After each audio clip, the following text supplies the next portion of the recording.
You've heard of Dark Haruto, you've heard of Volti, you've heard of Volti LR, and I know for a fact you have heard of the unit that is named Emperor. But have you heard of the unit named Charlotte? Yeah, it's really not that dramatic. This character was a character that I was sleeping on, and I think the vast majority of the player base for Grand Summoners doesn't actually know who this unit is or what she does. Maybe some people do, of course, but I think the general population, or at least the more casual, laid-back audience, probably has no idea. And I know you may look at this artwork and be like, OP, how is this character broken? Look, she's like barely being able to hold up her sword, looks like she's scared, and I'm just gonna keep it a whole buck with you, bro. I think she has more power than she can handle. As you can see from her stats, pretty solid, really nice attack stat, almost at 3k base. Her slots are okay with the 5-star physical, 5-star magic, and 4-star supports. Her skill is whatever, it is what it is. Her art is also, I mean, it's solid, but it's not like, you know, the thing that we're here for. The thing that we're here for is her true art. Her true art is a 50,000% modifier, 80% chance of inflicting feint, and then for 18 seconds, you increase all allies' arts damage by 100%. However, for allies that are unafflicted by status elements, you increase arts damage by 150% instead. We're not done yet, of course. Let's talk about her passes before I start going crazy.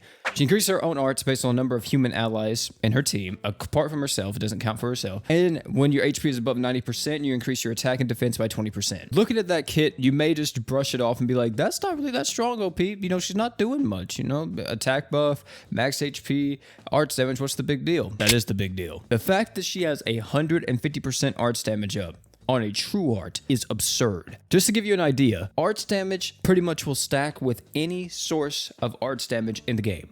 There is some cases in Grand Summoners, or actually a lot of cases, where certain buffs won't actually stack with each other. The most common one that everyone knows is, of course, the Archgen types. There's certain Archgen types that won't stack with each other if they're in the same Archgen category, like, for example, Type B. However, in Charlotte's case, arts damage will stack no matter what. By the way, 150% base is already dealing so much damage to the enemy. You're going to be hitting millions already just with like that buff alone and maybe a crit buff. But if you want to dive even deeper into this, you technically can, and you can really push out a lot of damage with this character. One of the best teams in the game right now in JP, which just may sound surprising, is not a demon team. It does not consist of Juno. It does not consist of Vox. It does not consist of Duke, Berwick, none of the KOBs. And I know that may sound a little bit surprising to some of you global Andes. I guess that's a little bit insulting, but still global Andes that don't know about the JP meta, that's still been like, oh my god, Vox is this, Vox is that, Vox is amazing. And he is, you know, he's still a solid unit. But in JP, he's actually not that sought after anymore, because the best team in the game features Emperor, Charlotte, Priscilla, and Mako. Well, I say the best team in the game, but I would say this is probably like one of the strongest teams in the game, if not the best, because this team features a lot. You got insane damage with Priscilla,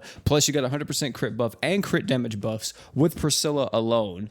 You have the arts damage buff with Charlotte. Emperor does hella damage, and also Emperor gives your entire team arch gen, and then Mako is a healer, plus gives you arch damage and arch gens as well. Like, no cap, this is literally one of the best raid teams in the entire game. But with just Mako and her, they are both giving their entire team 230% arch damage up, on top of Priscilla's crit damage, and then just completely powering up the boy Emperor, because Emperor is the guy that you want to be doing all the damage if possible. And the thing that's crazy about this is that she's not restricted. This is an unconditional 150% buff that you could achieve this with practically any character. Like, if you have Mako and if you have her, you can achieve that 200% arts damage up, which I think is, at the current time of this recording, is almost impossible. Literally, if you had Mako and Haruto on the same team and you got both their arts damage buffs up at the same time, it wouldn't even equal the arts damage buff that Charlotte gives by herself if no one is afflicted by a status element. And I guess that's another thing too that I must point out. A lot of people be like, well, why don't you just use Haruto? Can't Haruto achieve this too? You can't nearly use Haruto and Emperor on the same team. I mean, you could, but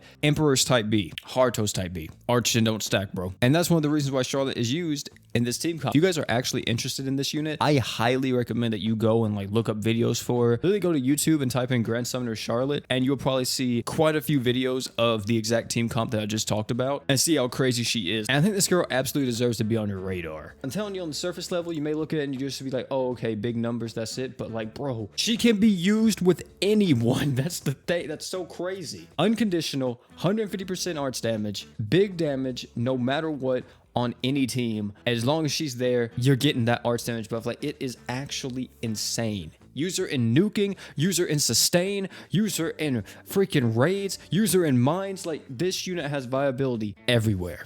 I didn't talk about her true weapon, let me just say, but if you want to know what it does, it's just damage up, fire resistance down. I actually do recommend getting it for her if you're going to be using Charlotte a lot, but still. So yeah, who knows when this character will actually come to global. I really hope this isn't a character that gets rushed, because I'm not for sure how much longer we have, but if I'm judging off of the story right now, we actually don't have that long until Awoken Reyes comes, and I don't know if Charlotte's a part of the story. A part of me feels like she is, and if she is, then we actually are 2 chapters away from getting Reyes, and then after that, we would then be 2 chapters away from getting Emperor. So yeah, man, it's gonna be a tough season out there. Hopefully all you guys can save up. But that's all I want to say about it. Of course, I'm gonna be doing some more research with this unit, and I'm gonna be using her definitely a lot whenever she comes out and making videos on her and talking about her. Same with Emperor and, you know, all the other top 2 units that are coming out very soon. But hopefully this was a good enough video to give you an idea how strong Charlotte is, and for you not to sleep on this girl. But that's gonna be it for this video. If you guys enjoyed this video, I highly recommend you check out either one of the videos popping up on your screen right now. Great Grand Summoners content, and guarantee you'll love them. And oh yeah, before you leave, don't forget to drink water.